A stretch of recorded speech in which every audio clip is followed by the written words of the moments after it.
Bismillahirrahmanirrahim. Assalamualaikum warahmatullahi wabarakatuh.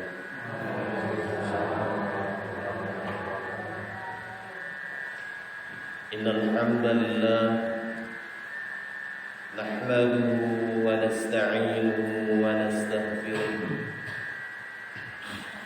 wa na'udzu billahi min shururi anfusina wa sayyiati a'malina.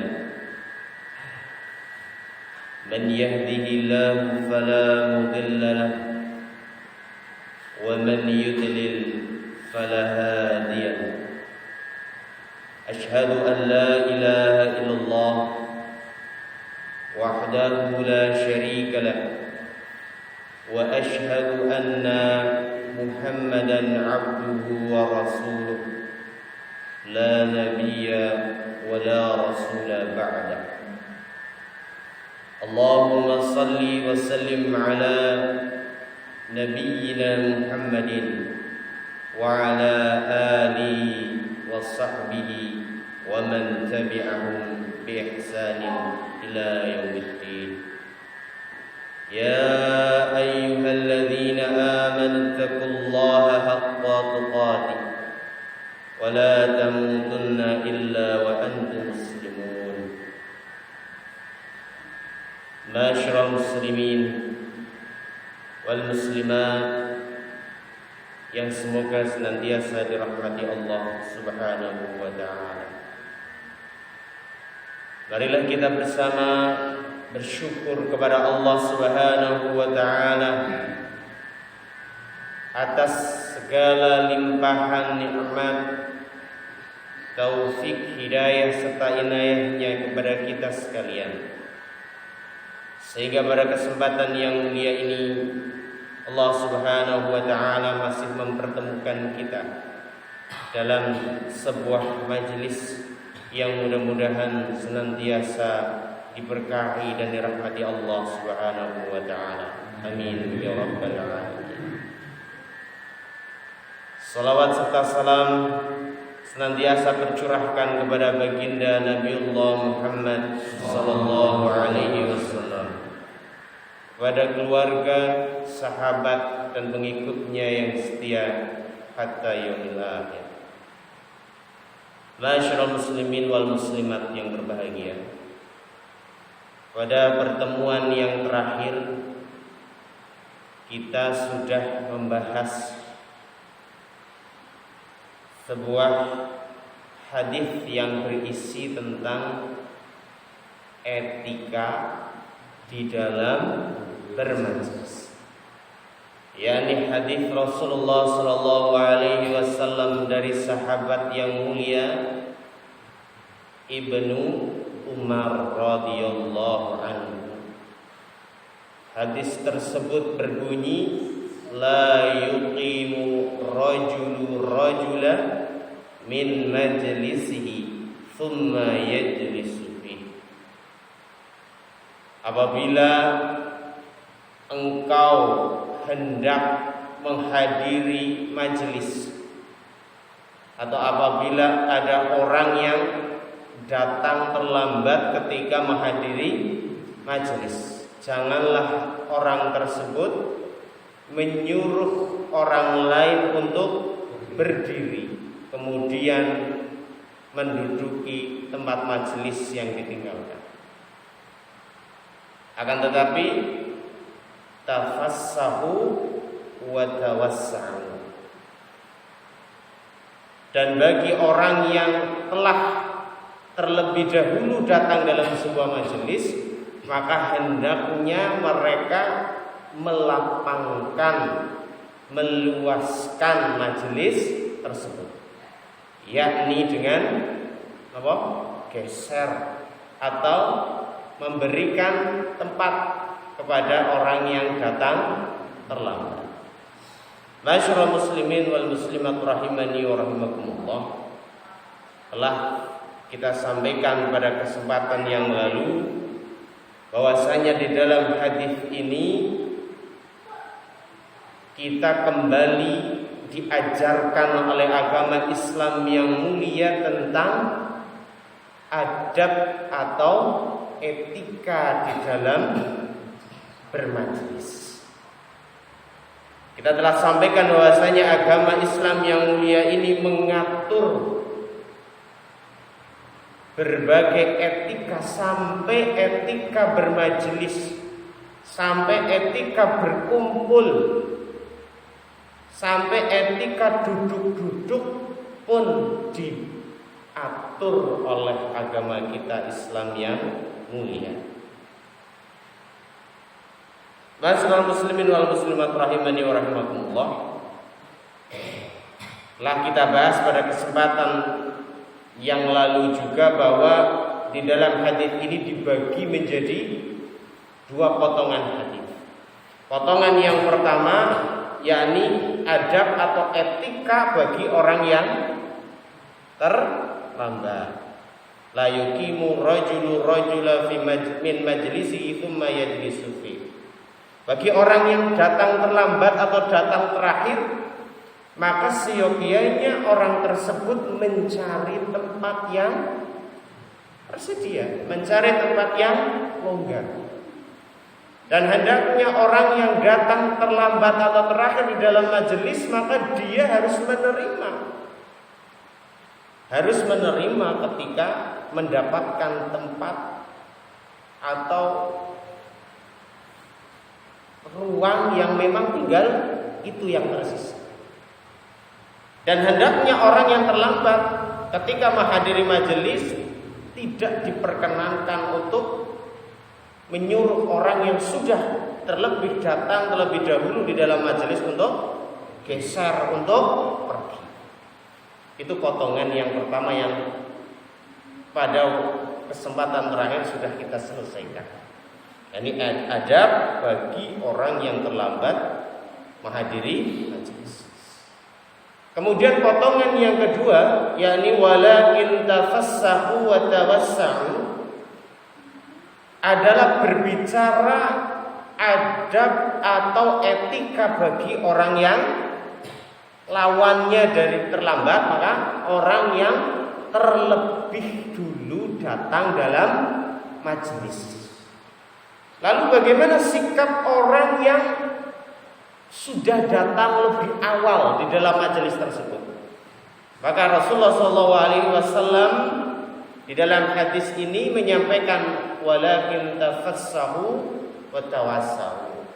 Hendaknya orang yang sudah ada di dalam bermajelis hendaknya dia melapangkan dengan cara apa? Geser. Dengan cara memberikan ruang yang kosong bagi orang yang datang terlambat. Termasuk juga sudah kita bahas adalah dalam hal sholat. Masih ingat termasuk dalam sholat. Bagi orang-orang dewasa yang terlambat datang, maka hendaknya dia tidak boleh menggeser anak kecil yang sudah berada di saf pertama atau datang terlebih dahulu.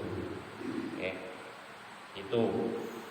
Kemudian Bapak Ibu rahimani wa rahimakumullah, sebelum kita membahas pada potongan yang kedua yakni etika atau adab bagi orang yang sudah datang terlebih dahulu bermajelis. Kalau kemarin kita sampaikan orang datang terakhir kemudian nyuruh orang lain yang sudah duduk di majelis, hukumnya apa? Boleh atau tidak boleh? Boleh atau tidak boleh?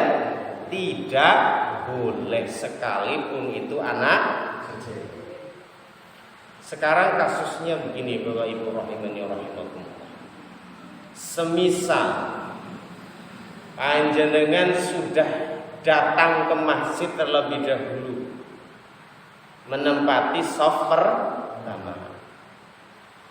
Akan tetapi dalam satu kepentingan panjenengan harus meninggalkan shaf tersebut kemudian keluar dari masjid untuk dalam satu atau beberapa kepentingan. Kemudian ternyata tempat yang panjenengan tinggalkan itu ditempati oleh orang lain. Pertanyaannya adalah, bolehkah panjenengan menyuruh orang yang menempati tempat panjenengan itu untuk pindah? Boleh atau tidak? Tidak boleh. Kenapa tidak boleh?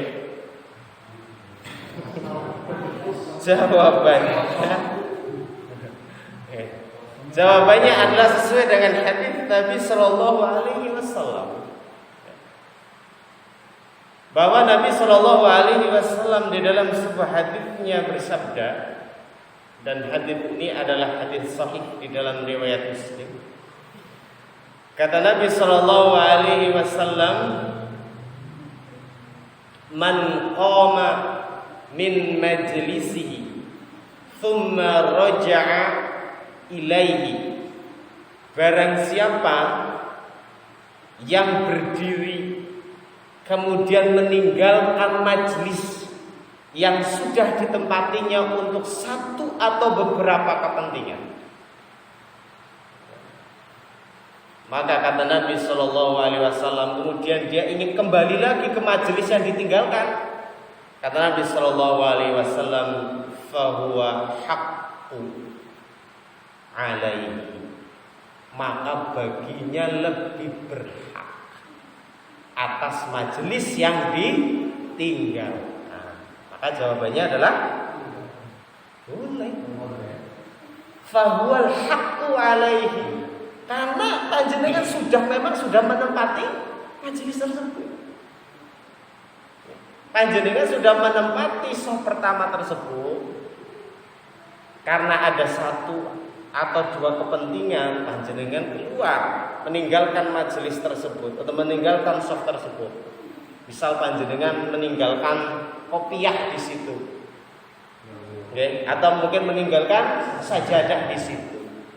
Ini ternyata ada orang datang dan menempati, maka boleh bagi panjenengan untuk menyuruh orang tersebut pindah. Dalilnya adalah hadis Nabi Sallallahu Alaihi Wasallam yang tadi kami sebutkan, bahwa orang yang pertama menempati majelis tersebut, dia lebih punya hak daripada orang yang datang kedua atau selanjutnya. Terus ampun bingung. Kalau yang tidak boleh itu adalah ketika orang yang datang terakhir, kemudian menyuruh orang yang datang terlebih dahulu untuk berdiri kemudian pindah, sedangkan dia datang terakhir, belum menempati majelis sama sekali. Tapi pada kasus yang kedua adalah panjenengan sudah menempati tempat, sudah menempati majelis, tapi karena ada satu atau dua kepentingan panjenengan tinggalkan, kemudian panjenengan ingin kembali lagi ke majelis itu atau ke shaf pertama tadi. Tapi ketika panjenengan mau ke shaf pertama sudah ada yang menempati, maka diperbolehkan panjenengan mempersilahkan orang tersebut untuk pergi atau untuk mencari tempat yang lain.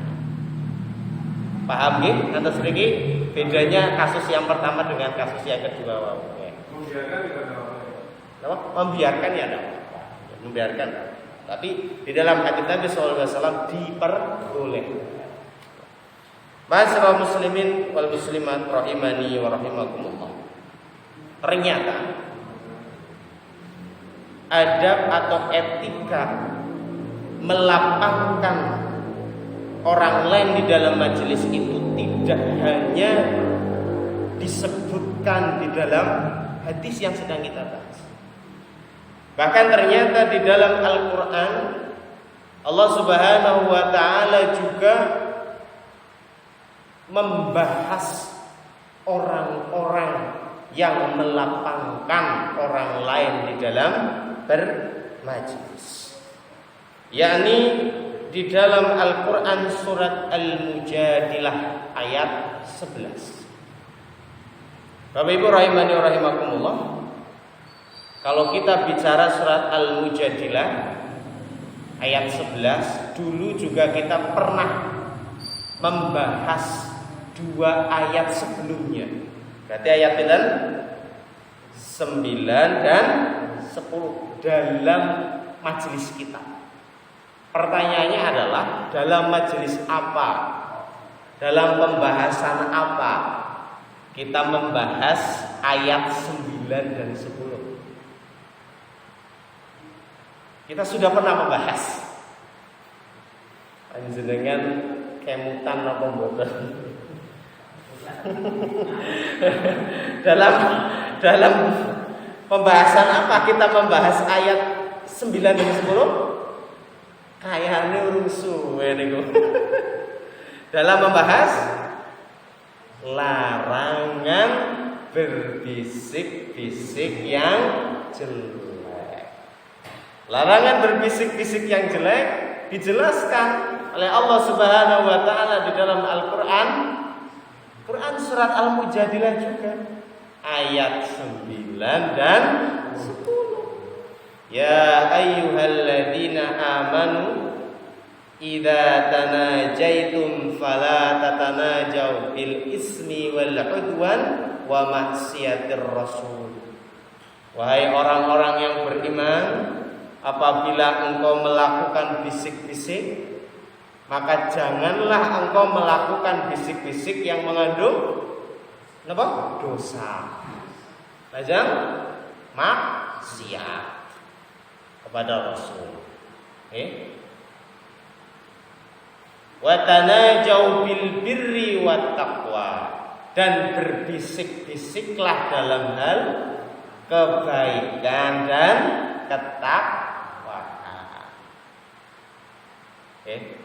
Kemudian ayat 10 membahas tentang bahwasanya bisik-bisik yang buruk, bisik-bisik yang jelek itu adalah berasal dari syaitan.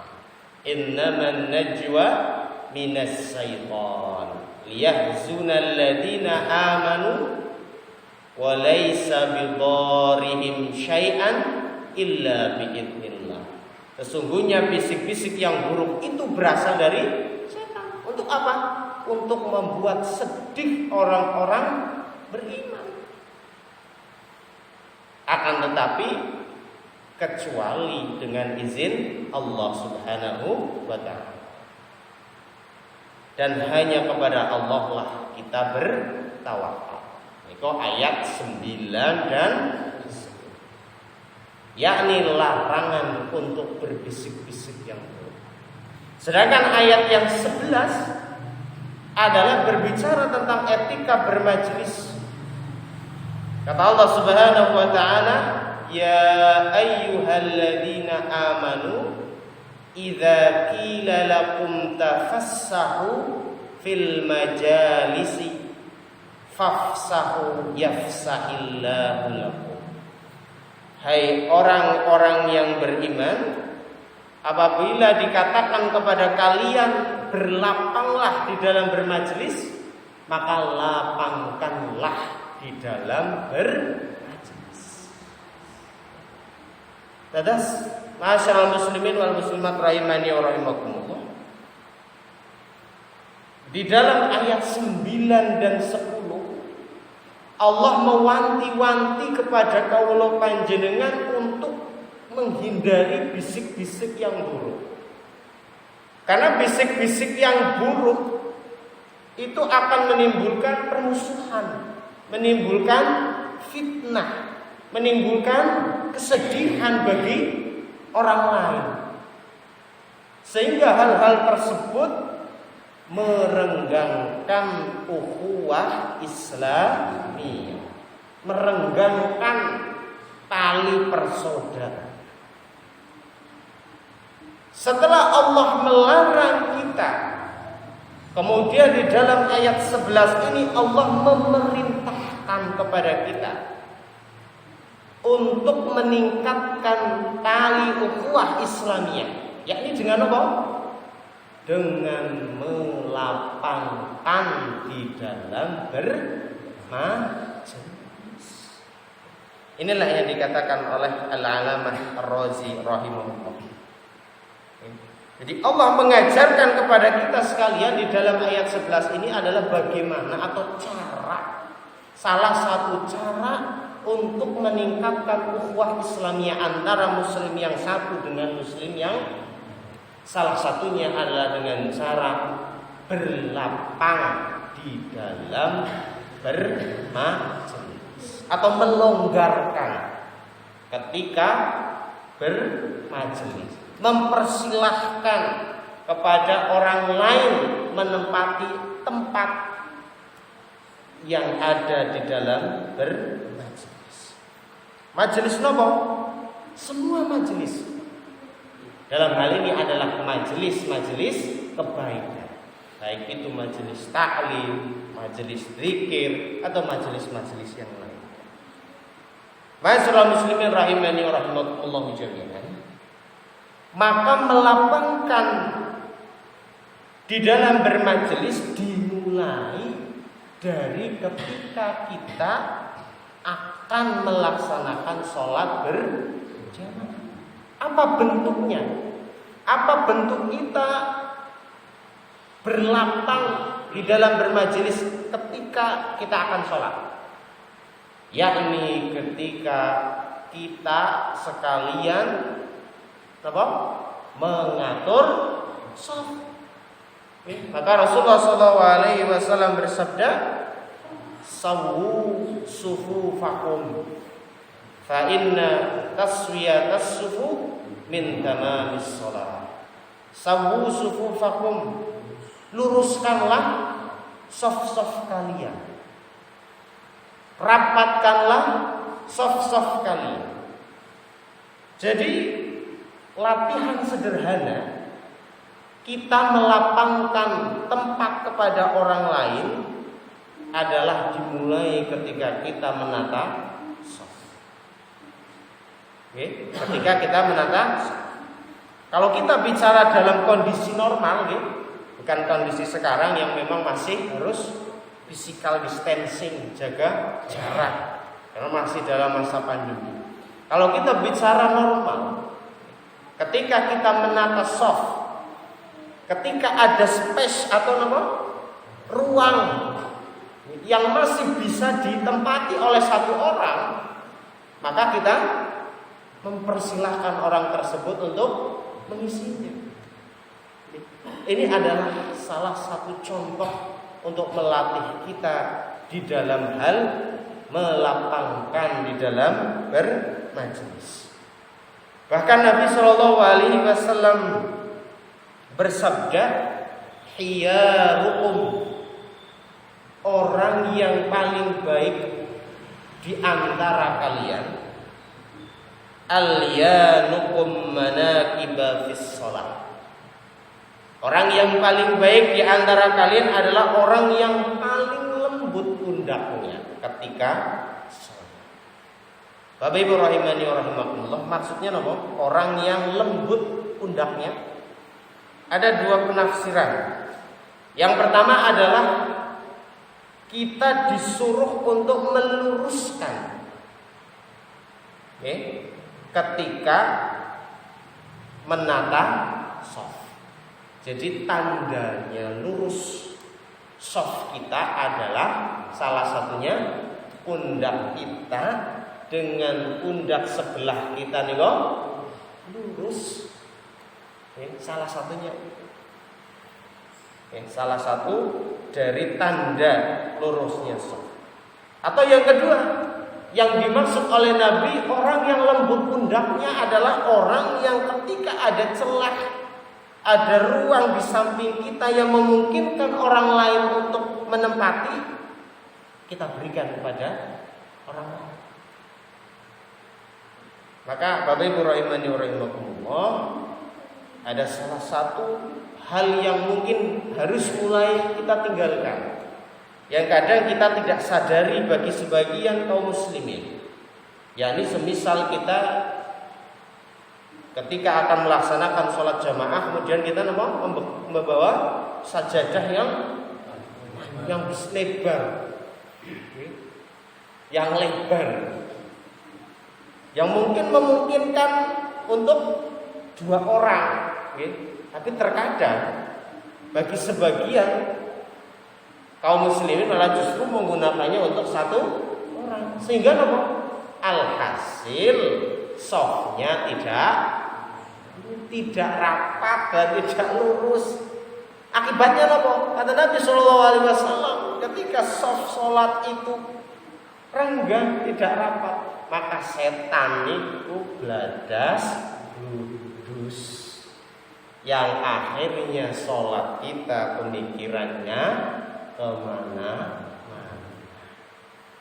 Dalam hadis Nabi tadi, karena sesungguhnya lurus dan rapatnya soft itu adalah termasuk kesempurnaan di dalam sholat. Inilah kata Nabi Shallallahu Alaihi Wasallam, contoh yang harus kita mulai ketika melapangkan di dalam majelis, yakni ketika dalam kondisi normal, ketika kita menata shaf, ketika di samping kita masih menginginkan untuk ada orang lain untuk menempatinya, maka kita berikan tempat. Kemudian contoh yang lain Bapak Ibu rahimani rahimakumullah adalah ketika kita berada dalam kendaraan umum, misalkan di bis. Ketika misalkan kita sudah duduk, kemudian ada orang yang membutuhkan, orang tua atau mungkin mbah-mbah, atau mungkin ibu-ibu yang membawa anaknya. Kemudian karena kita orang yang sehat dan kuat, kemudian mempersilahkan. Ini juga termasuk cara melapangkan kepada orang. Masyaallah muslimin rahimani wa rahimakumullah, adab yang diajarkan Islam ini, yakni melapangkan tempat kepada orang lain atau untuk orang lain, adalah mengajarkan untuk saling menyayangi antara satu muslim dengan muslim yang lainnya. Kita korbankan sedikit kenyamanan, kita korbankan sedikit kenyamanan yang kita miliki, kemudian kita berikan kepada orang lain. Sejatinya Allah Subhanahu wa Ta'ala akan melapangkan bagi orang-orang yang memberikan kelapangan kepada orang lain. Yani sebagaimana janji Allah Subhanahu wa Ta'ala di dalam ayat tersebut, dalam ayat 11 Quran surat Al-Mujadilah tadi. Ketika orang-orang yang melapangkan di dalam majelis, maka kata Allah Subhanahu wa Ta'ala, fafsahu yafsahillahu lakum. Bagi orang-orang yang memberikan kelapangan kepada orang lain, bagi orang-orang yang memberikan kenyamanan pribadinya kemudian diberikan kepada orang lain untuk mendapatkan kenyamanan yang sama dengan kita, maka Allah akan melapangkan orang tersebut. Melapangkan dalam hal apa? Di dalam ayat ini tidak dijelaskan. Maka yang jelas bagi orang-orang yang mau memberikan kelapangan kepada orang lain, memberikan kemudahan kepada orang lain, Allah akan mudahkan, Allah akan lapangkan semua urusannya. Allah akan lapangkan semua urusannya di dunia maupun di akhirat. Di dunia misalkan Allah akan lapangkan rizkinya. Abu Malik, Allah akan lapangkan rumahnya, Allah akan lapangkan hatinya. Itu baru di. Kemudian di akhirat apa? Bagi orang-orang yang senantiasa memberikan kelapangan kepada orang lain, Allah lapangkan kuburnya, Allah lapangkan urusannya di akhirat. Bagi orang-orang yang memberikan kelapangan kepada orang. Allah akan lapangkan kuburnya. Loh kok bisa? Padahal semua orang rumah idamannya nanti semuanya sama, rumah masa depannya sama. Kali kita ukurannya 1 kali 2. Tapi walaupun ukurannya sama, nanti ada orang-orang yang akan dilapangkan kuburnya oleh Allah Subhanahu wa ta'ala. Salah satunya yakni orang-orang yang memberikan kelapangan kepada orang lain. Mereka itulah yang Allah akan lapangkan dalam kuburnya. Termasuk juga di akhirat kelak, Allah akan lapangkan urusannya. Allah akan lapangkan di surganya. Yang kita tahu surganya Allah Subhanahu wa ta'ala adalah luasnya lebih luas daripada langit dan wal ardus samawati wal ard uiddat lil muttaqin. Dan surga itu hanya diperuntukkan bagi orang-orang yang bertakwa. Dan salah satu tanda atau ciri orang yang bertakwa adalah mereka yang mau melapangkan untuk orang lain. Termasuk Allah Subhanahu wa ta'ala juga tadi akan melapangkan urusan di kuburnya. Kata Nabi SAW, bagi orang-orang yang memberikan kelapangan kepada orang lain, maka kuburnya akan dilapangkan. Kata Nabi, seluas mata memandang, maddal basar. Yakni hanya bagi orang-orang yang mau melapangkan majelisnya untuk orang. Maka ma'asyiral muslimin wal muslimat rahimani wa rahimakumullah jami'an, maka kami berwasiat kepada diri kami pribadi dan kepada umumnya jamaah sekalian, marilah mulai saat ini mari kita lapangkan majelis kita untuk orang lain. Kita korbankan kenyamanan sementara di dunia untuk orang lain. Yang insyaallah Allah Subhanahu wa ta'ala menjanjikan pahala yang istimewa, pahala yang luar biasa bagi orang-orang yang mau melapangkan majelisnya untuk orang lain. Dan mudah-mudahan kita termasuk orang yang berlapang, orang-orang yang mudah melapangkan majelis untuk orang lain. Ketika kita punya space, ketika kita punya tempat yang mungkin tidak terpakai, kita berikan kepada orang lain.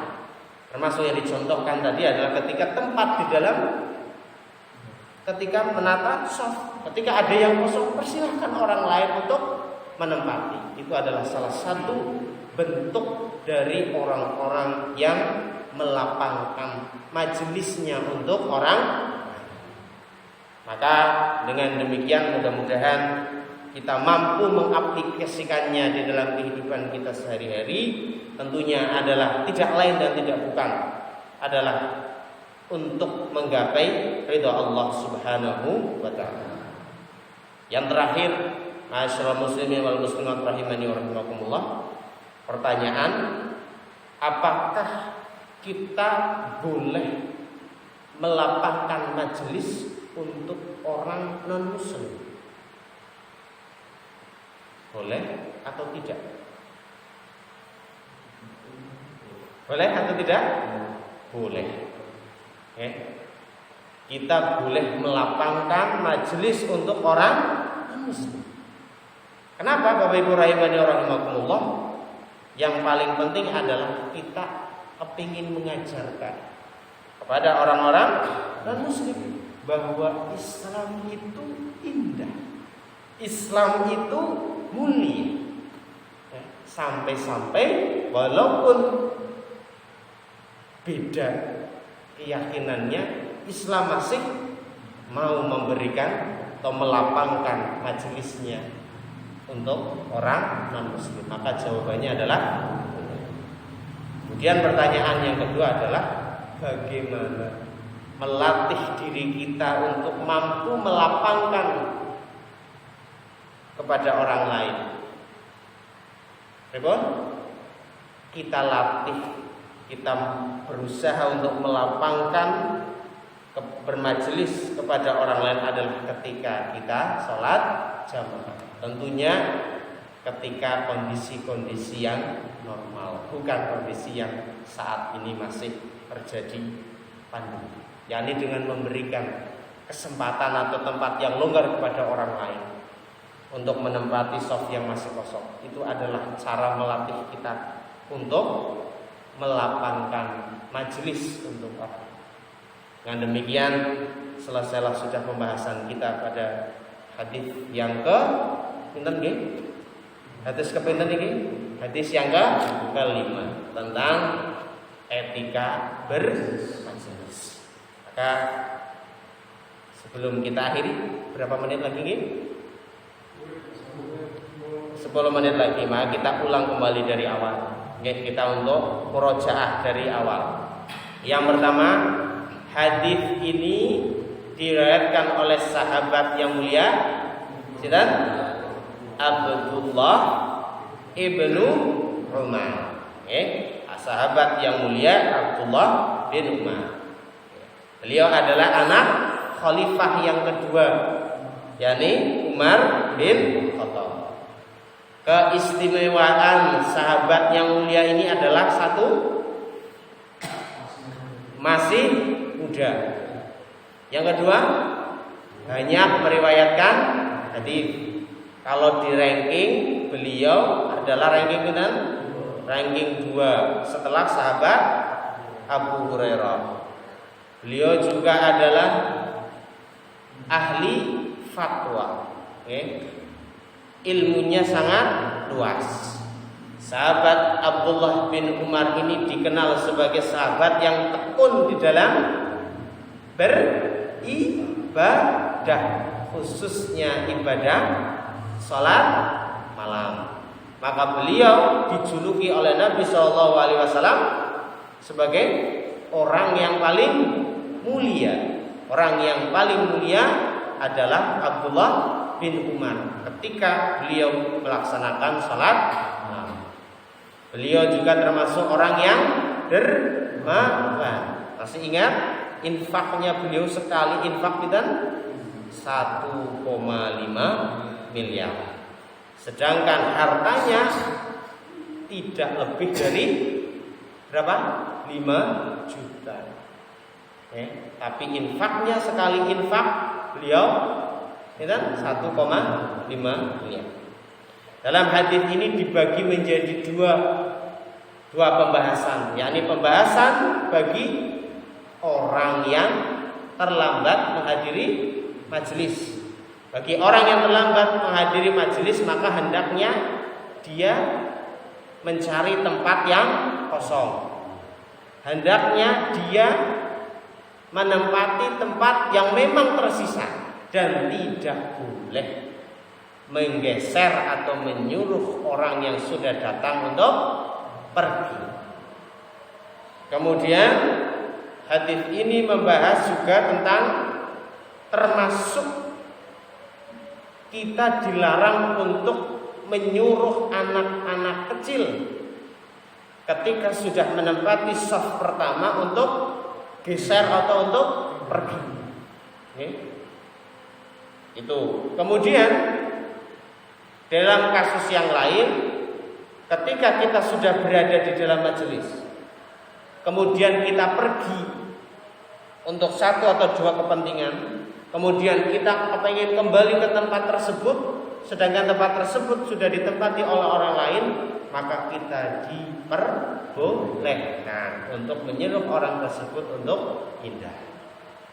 Yang ketiga, ketika di dalam bermajelis ada orang yang atasan kita atau mungkin mempunyai kewibawaan yang lebih dari yang ada di majelis kemudian datang terlambat. Kemudian orang yang ada di majelis itu mempersilahkan untuk menempati majelisnya, maka hendaknya orang yang terlambat itu menolak atau menerima. Pembahasan kita dulu, menolak atau menerima? Menolak kalau yang ditawarkan itu hanya basa basi. Hal ini dicontohkan oleh sahabat yang meriwayatkan hadis, yakni Abdullah bin Umar. Pada suatu hari beliau akan datang ke majelis, sedangkan yang sudah datang di majelisnya adalah para murid-muridnya beliau. Kemudian ada salah satu murid yang mempersilahkan Abdullah bin Umar untuk menduduki tempatnya. Maka beliau Abdullah bin Umar menolaknya dalam rangka menjaga kehati-hatian. Dalam rangka menjaga kehati-hatian. Dalam hal praktek kehidupan kita sehari-hari bisa jadi jadi ketika misalkan kita lagi bareng dengan orang, kemudian mempersilahkan, ayo mampir. Nah, ini juga perlu dipertimbangkan. Ayo mampirnya itu basa-basi atau temenan. Kalau mungkin kok sepertinya hanya basa-basi orang kepenak, maka lebih baik kita tidak usah mampir. Menerima. Nah, ini sekarang yang menerima. Boleh menerima. Manakala kalau ditolak takut membuat sedih orang yang menawarkan, maka kita diperbolehkan untuk menerima, untuk menerima tawaran orang tersebut dengan tujuan supaya tidak membuat sedih orang tersebut.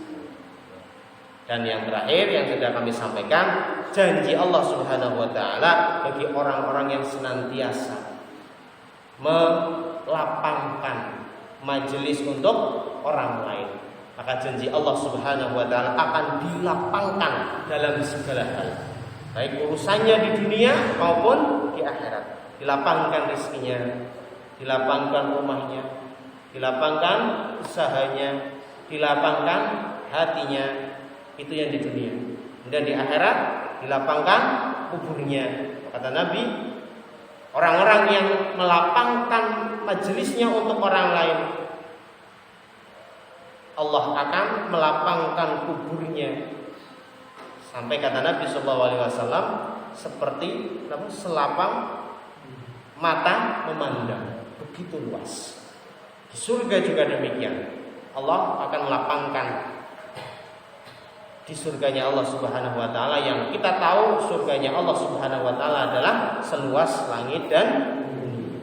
Dan semua itu ditunjukkan untuk orang-orang yang bertakwa. Salah satu ciri dan tanda orang-orang yang bertakwa adalah dia mau melapangkan majelisnya untuk orang.